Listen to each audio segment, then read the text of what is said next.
가을의 절정을 알리듯 화사하게 물든 단풍은 산의 다른 면모를 보여주는 것 같습니다. 이곳은 어디일까요?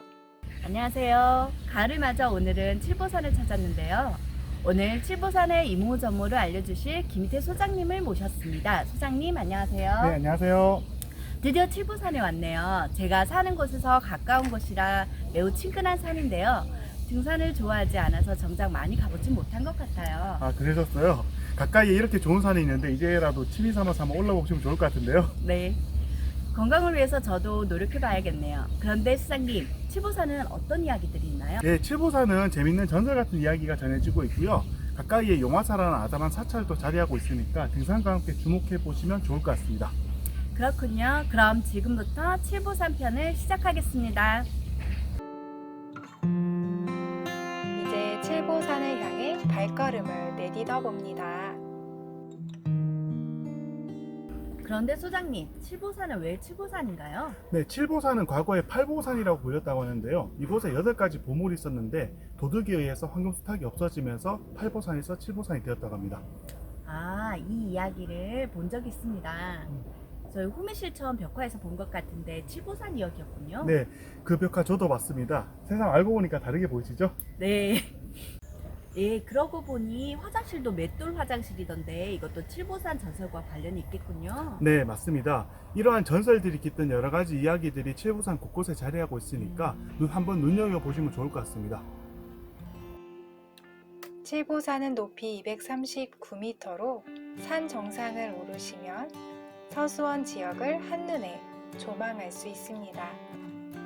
길 중간에는 채석의 흔적인 쐐기 자국도 볼 수 있습니다.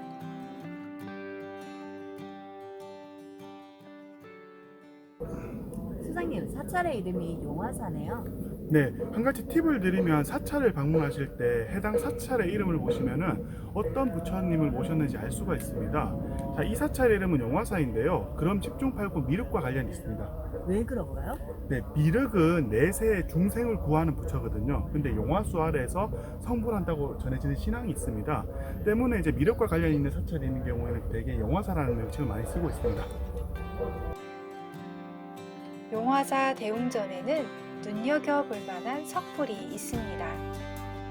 대웅전 내부에 비스듬히 있는 석불은 정확히 언제 만들었는지는 알 수 없지만 불상의 수위는 아미타고 푸민으로 보여 미륵불이 아닌 다른 불상의 가능성도 있습니다.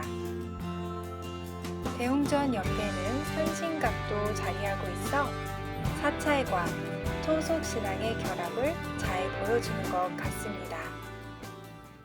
그런데 소장님, 미륵신앙은 과거 민중들 사이에서 유행한 것으로 알고 있는데요. 그건 왜 그런가요? 네, 고대 사회에서 미륵불은 하나의 신앙처럼 형성이 되었는데요. 과거 사회에서 보시면 전쟁이다 기근이다 해서 백성들이 먹고 살기가 굉장히 힘들었던 시절이 있거든요. 그러니까 어떻게 보면 미래의 성불하는 미륵이 우리를 구원해 줄 것이다 하는 그런 믿음, 이런 것들이 백성들한테 크게 다가왔을 것이라고 생각되고요. 이를 잘 활용했던 인물이 바로 궁예라는 인물이죠. 보시면 궁예가 스스로는 미륵이라고 자처했잖아요. 그러니까 하나의 어떻게 보면 이제 미륵불과 함께 또 약사불도 한번 주목해 보시면 좋은데, 약사불 같은 경우도 이런 맥락에서 우리가 해석해 볼 수 있을 것 같습니다. 네, 이제 사찰에 가면 그 이름과 부처에 대해 유심히 볼 것 같습니다. 네. 정물미륵 정물미륵 정물미륵 정벌미륵. 성희씨, 오늘 칠보산의 전설이 깃든 현장을 찾아보신 소감이 어떠신가요? 네, 저희 집 근처에 있는 산이어서 단지 등산하기 좋은 곳으로 알고 있었는데요. 이곳에 재밌는 이야기들이 있어서 신기했습니다. 나중에 다시 이곳에 오면 다르게 볼 것 같습니다.